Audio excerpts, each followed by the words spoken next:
Hello, Yellow Couch family, and a very warm welcome to our latest episode of Yellow Couch Chat.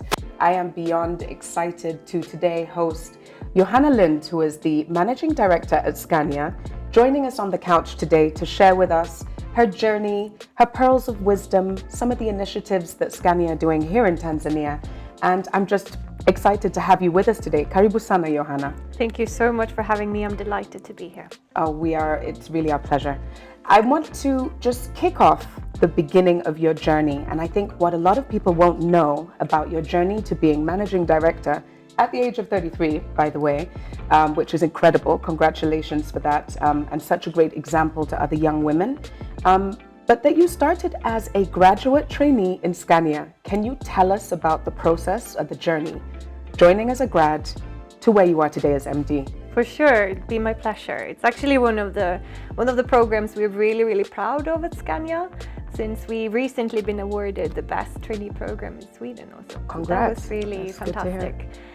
So basically, I joined just after leaving university. Yes. And I was really sure, by the way, that I was going to be selling spare parts over counter. Okay. Because I had been selling coffee and I'd loved the customer interaction. Yes. But going through this recruitment process, they really understood who I was and what I really meant with what I said, because I was talking about how you can really understand the customer and grow the business from that perspective. So they recruited me as one out of 28, I believe we were, and we were number 1,000 applying. So very competitive program. Very competitive. Wow, okay. And they gave me the position as key account manager towards larger accounts. But you start then with 14 months where you do a rotation in 4 different places. Okay, which 4 places did you work personally? Yeah, so I started with the sales department then, with these large international accounts and sort of learning how they were working. And then I rotated out to the south of Sweden, and I was working at one of basically the same thing as we do today. The same kind of operation in the retail department, what we call. So I was a technician, actually repairing the trucks and doing maintenance. Yeah. And I was also doing sales of trucks towards customers then in the south of Sweden. And from there I went to France and worked together with the team there who is responsible for what kind of products should we sell, what we call wholesale and pre-sale. Yeah. And we looked at how can we sell more tippers to the customers in France. Tippers, you know, these trucks that carry a big load and can tip it off easily. And they have a very different business model compared to other customers. And so my job was to interview them and really figure out what is the key to success when we speak to these customers. And then look also at how can we adapt the incentive policy for our salesmen so that this is something they will drive. They will want to sell what the customer wants to buy. And so that was really interesting, and a great also support for me today, when actually this is also part of what I do or what my team members or colleagues do. So you've had that hands-on experience over the years. Yeah. What I think some of the younger viewers today might be interested in knowing, because we sometimes see this impatience for young people that come into organizations. Yeah. What was the timeline between you entering as a grad trainee to being MD today? Okay. And maybe a second part to that question would be, what do you think are the top 3 characteristics that helped you get through that journey? Yeah.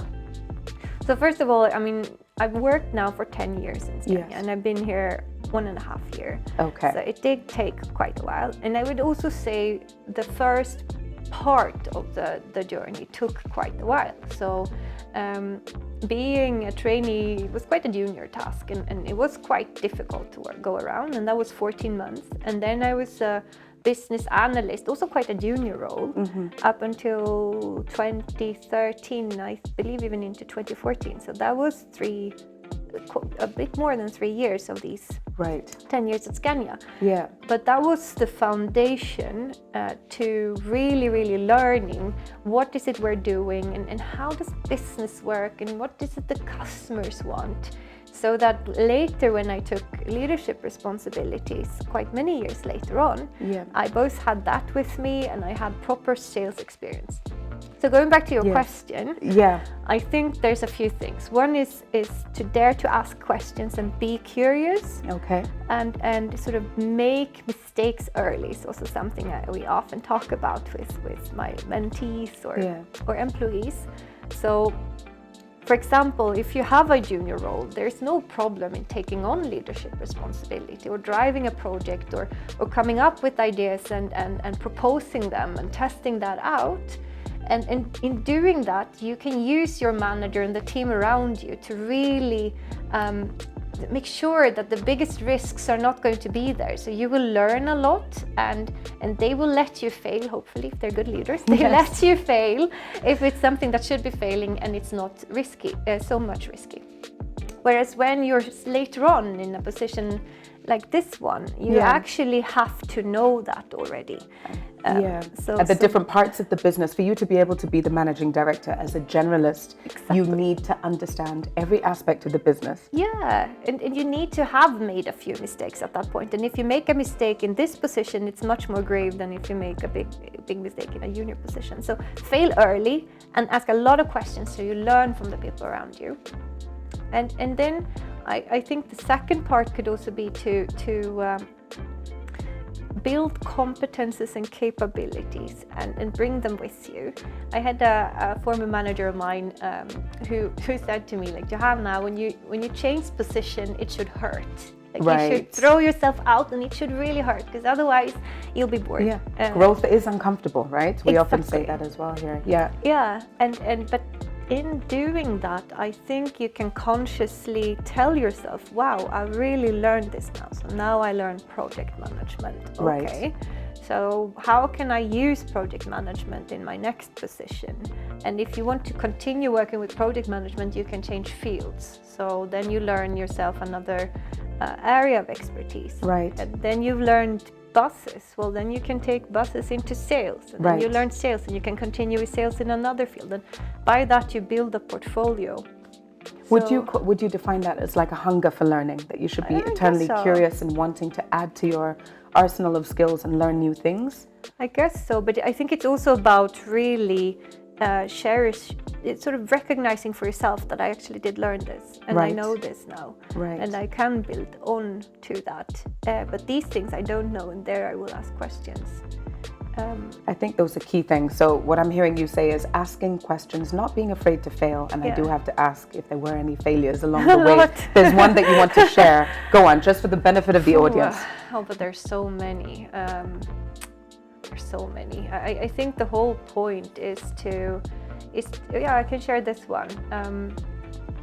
So I was supporting my then manager in restructuring of a department that I worked in, and the whole idea was to act on a dissatisfaction that was amongst the employees, and the feeling of sort of we didn't own our own destiny, but more of a feeling that we were just flying in the wind, and things weren't really going our way, and we couldn't really do anything about it.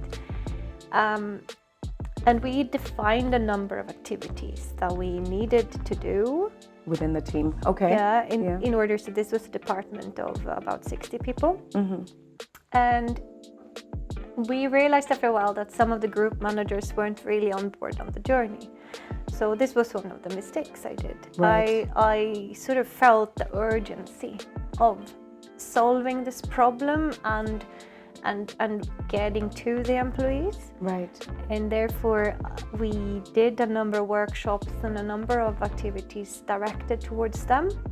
But of course, I mean, everybody's been a leader. I guess there's some listening. Absolutely. Knows that if you don't have the managers of the people with you, you'll definitely fail. Because then the employee goes back and they ask, and the manager says, well, you don't have to mind that. And they get back into your old patterns. We were talking a moment ago about managing change, and the difficulty of not being able to carry everyone with you, and sometimes you lose people, they become disillusioned or even hostile along the way. Super difficult. Let's fast forward to today.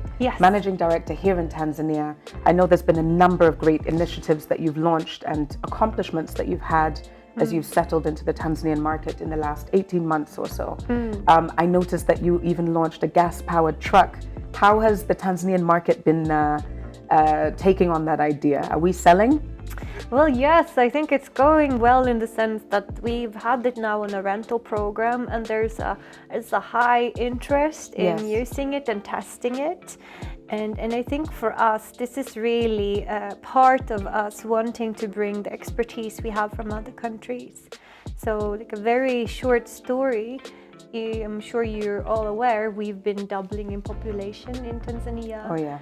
The middle class is fortunately increasing, but that also means we will have more cars on the streets. And we see that the car sales are picking up, and it's one of the most imported SADC products into Tanzania right now. Okay, that's interesting.